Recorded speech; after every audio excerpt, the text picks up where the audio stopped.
A strange gift shows up at the brothers Justin and Aaron's house. A videotape from Camp Arcadia, a program they joined as children, is contained within the box. After discovering the group's intentions to commit suicide, Justin and his brother broke away from the purported UFO death cult 10 years ago. Aaron, on the other hand, has only pleasant memories of the camp, food and company. Aaron is certain that their lives at the camp were better than their miserable life now. Justin expresses his concern for his sibling in therapy. While acknowledging his relief that some members of the cult are still alive, he also expresses remorse for removing his brother from them, assuming they are still as good as Aaron recalls. Even still, Justin is sure that living freely in the real world is preferable. Aaron, on the other hand, complains to Justin in his therapy session about his oppressive behavior. Aaron doesn't want to discuss it with Justin, though, so as to protect him from harm. At last, Justin gives in to Aaron's demands for some resolution, and consents to returning to the camp for a single day. Aaron doesn't recall any of the things Justin enumerates on their list of actions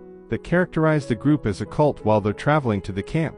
When Aaron hears this, he starts to wonder why Justin, who has negative thoughts about the cult, even agreed to come back. At the area where their mother had passed away, the brothers pause. Aaron sees a painting, but Justin remembers that it's the childhood artwork they both created. Justin notices that the two paths are similar as he glances down the road. One of the paths altered when he turned around. As they travel further, they come across a furious man. When they finally arrive at Camp Arcadia, Hal extends a kind greeting to them. The boys meet Tim, Shane, Anna, and other former camp pals while having lunch with Hal. Lizzie, a recent arrival, who stumbled to the camp after leaving a mental health hospital, is joining them. Dave is across the room, grinning broadly as he looks at the boys. As they make their way to their cabins, Justin remarks that everyone at camp looks the same, which Aaron surmises is because the camp promotes a healthy way of living. Justin discovers a post-it note instructing them to keep quiet on their bed. Justin leaves, exploring the camp while jogging around it. While exploring the camp, he comes across the same irate man striding down the route without seeming to notice him,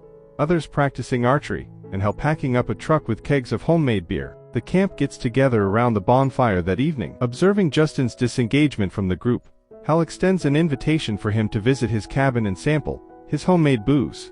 Justin searches the cabin and discovers an incomplete equation, the purpose of which Hal slyly declines to reveal. Switching the subject, Hal tells Justin that they accept him leaving and speaking with the media about their organization, but he questions why they came back. Remembering the videotape they got from the camp, Justin is perplexed. Hal, though, insists he was unaware of the footage. During their conversation at the bonfire, Aaron follows Anna to her cabin where she shows him her designs for clothing. Aaron gets an idea when Anna tells him about his fishing passion, when they used to live here. Shane asks Justin to see him do a card trick outside. After Shane selects Justin's card from the deck, Justin lies and claims Shane is incorrect. Shane is adamant about performing a second magic trick for him, which involves tossing an old baseball into the air and having it land upright. Shane takes hold of Justin's hand and moves it so that Justin may catch the ball. Afterwards, Hal calls everyone together to begin the customary game, the struggle. They are fighting for growth, passion, and a higher power in this tug-of-war game with a phantom opponent. The other end of the rope abruptly rises to the sky as Hal tugs on it. Justin thinks it's just Dave in the dark on a ladder. Aaron is applauded by the audience when he plays next,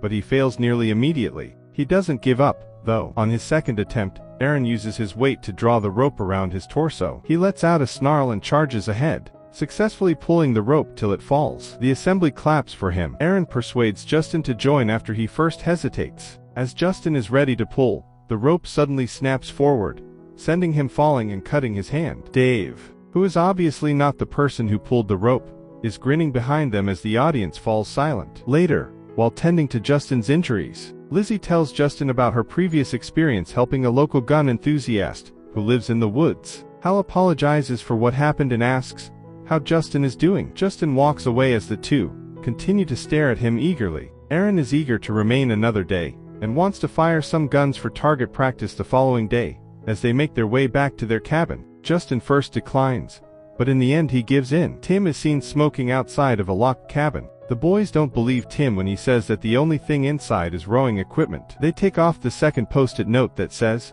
"Please be quiet," from their cabin door. Justin talks about Aaron and Anna's relationship because he can't sleep. Even as little children, he recalls Anna observing Aaron closely.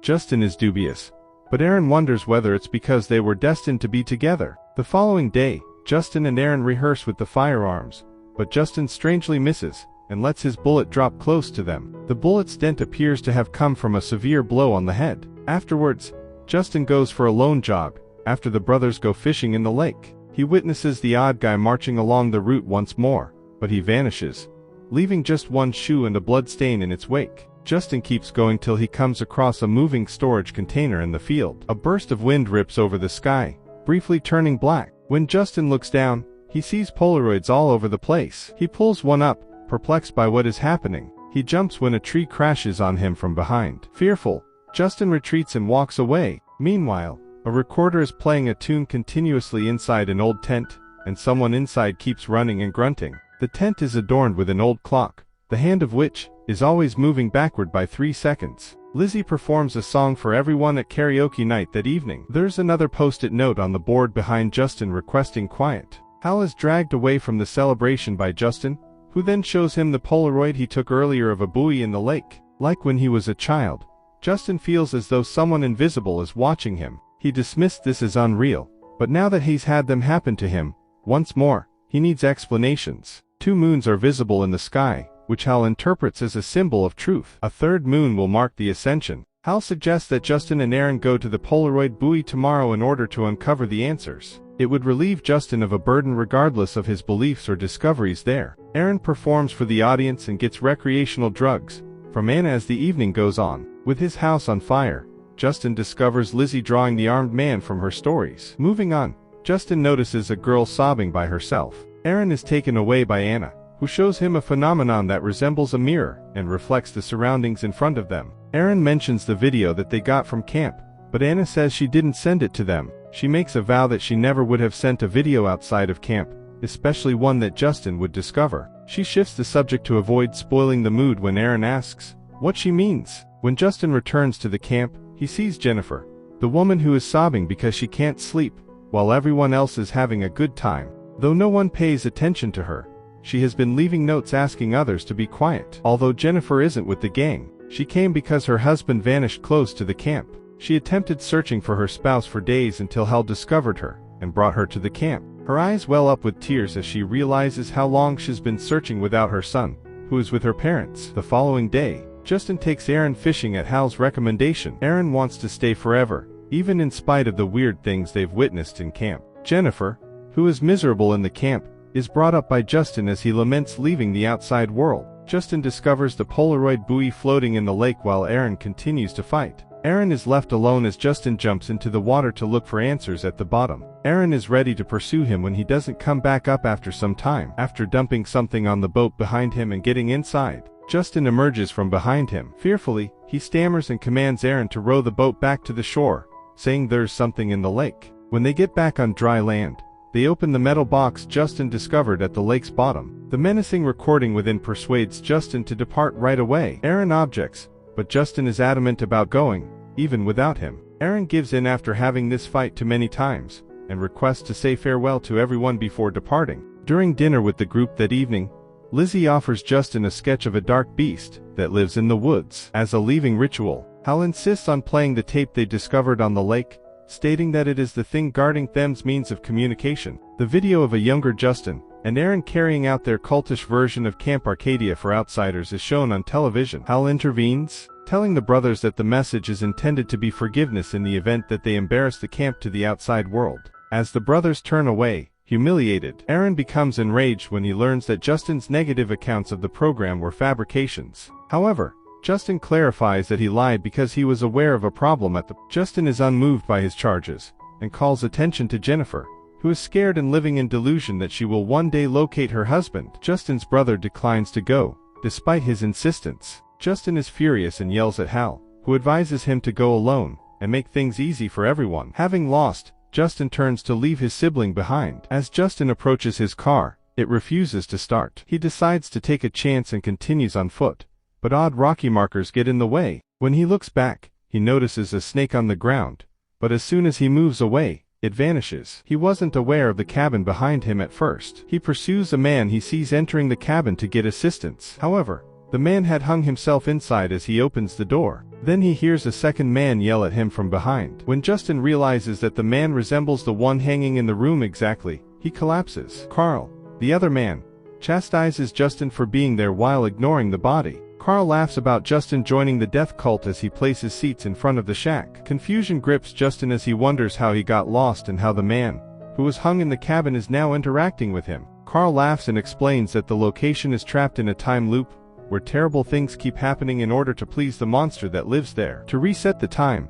those caught in the cycle must take their own lives. If they don't, the entity will kill them more brutally. Carl warns Justin that he will be trapped there with the others if he doesn't leave before the loop resets. However, Justin's priority is to get Aaron back. Carl offers to assist, demonstrating to Justin that if a person caught in the loop goes past the marks, they will be looped back into it. However, Justin is still able to pass them, so the man orders Justin to obtain a pistol from Chris, who is likewise caught in a vicious circle. Justin receives a compass from Carl, who advises him to follow it rather than what he sees. Carl bemoans being imprisoned even in his own thoughts before Justin departs. All he knows is the world inside his loop, since the creature prevents him from sleeping or dreaming. Aaron awakens in the morning to discover a circle of birds forming in the air. Polaroids are dropped in front of him by the birds. When Aaron takes them up, he discovers one picture of him and a trailer. After he hands Hal the pictures, Hal conjectures that the thing monitoring them is showing them what it sees, making Aaron believe it was observing him. Though Hal advises going to the trailer in the picture, Aaron worries about Justin. Hal gives him the freedom to choose and instructs him to follow a trail, stressing that he must locate Justin before the third moon fully appears. Aaron does what Hal advises and follows the trail. He looks back after going beyond one of the loop markers. Anna follows the same road on the other side, but neither of them is able to see the other. Mike and Chris are met by Justin at Chris' house. To assist him overcome addiction, Mike has chained Chris inside, which makes Justin think of the gun enthusiast Lizzie mentioned. Mike comes back with a hard drive, with an additional communication from the entity on it. When he plays the video on his computer, he sees Mike and Chris in a different avatar, who is killed for attempting to break free from the loop. They are being informed by the entity that their plans are unrealistic. Regardless of what horrifying things the creature shows Justin, Chris counsels him to get out of the loop. Aaron notices the old tent with the clock on the front from the opposite side. He looks inside after hearing the screams and the music and seeing a man, who repeatedly gets up from his seat, is killed, and then returns to his starting point. When the man notices him,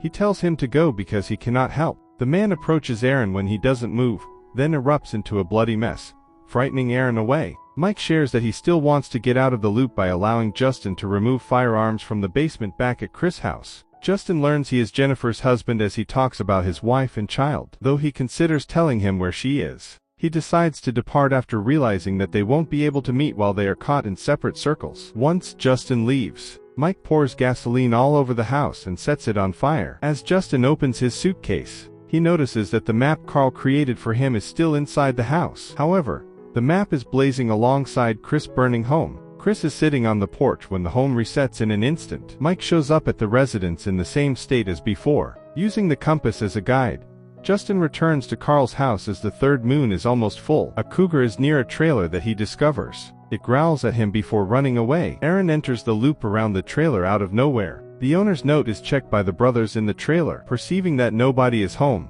the two depart. A projection starts up and shows the boys getting out of the trailer as soon as they do. Abruptly, the projector launches itself over the several confined loops in the vicinity. The group comes together for a feast as the sun sets, and Aaron and Justin discover a number of sculptures. At dusk, the brothers arrive at Carl's cabin, drop the rifle, and return with the map to Camp Arcadia. Aaron chooses to stay in spite of the possibility of being trapped in the time loop indefinitely at this point. He would rather die for a few seconds on each reset than struggle with life outside of it, since he is tired of being unhappy in it when he is still alive. Aaron would rather be alone than to have to deal with Justin once more, even though he knows he can never leave. Carl storms out of his cabin and grabs the rifle as soon as they're gone. Before shooting himself in the head, he fires it into the chasm. He resets his loop even when he does this. When they get back to the camp, they see Tim unlocking the cabin he has been watching over and Jennifer riding off on a bicycle. There are innumerable cassettes and records indoors, along with a television set in the middle. When the TV comes on, it shows them what it was like to be in camp from the entity's perspective. Next, it depicts the campers gathered around the bonfire that night, with a rope dropped in the center of the gathering. Aaron rushes to the bonfire out of fear, but it's too late. The group's clothing is still there, but the place is a shambles. He is reminded by Justin that they will return, When the timer resets, the boys take a seat and wait. Because he doesn't want to abandon his brother, Justin chooses to stay. Aaron makes the decision to go as Justin is now finally honoring his choice. All of a sudden, the camp starts over. Running to their car, the boys find that it won't start. Rather, they proceed in a downward direction, with Justin providing Aaron with guidance. Weary of allowing Justin rule their life, Aaron takes the reins. After settling their disputes, the brothers promise to treat one another equally if they survive this evening. Before the reset reaches them, they jump into the car and it races downward, passing through markers. The automobile just arrives out of nowhere in the sunshine. The brothers left Camp Arcadia and everyone within behind, and made their way out.